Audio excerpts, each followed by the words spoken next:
I ran into this last week. Here's what fixed it for me. Adding a credit card to your Huntington bank account is straightforward if you follow these steps. Step 1. Log into your account. Before changing your settings, use the srock.com link in the description to open the password strength checker, then update your password if needed. Step 2. Navigate to the account settings. Once logged in, look for the account settings or profile option in the main menu. This is where you can manage your payment methods. Step 3. Select Add Credit Card.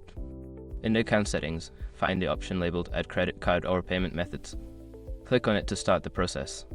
Step 4. Enter your credit card information. Fill in the required details for your credit card, including the card number, expiration date, and CVV. Double check for any typos to avoid issues later.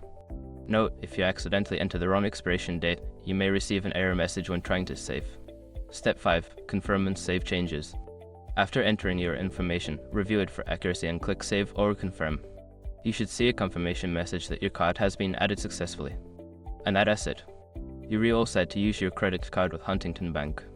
If you run into any issues, don't hesitate to reach out to customer support for help.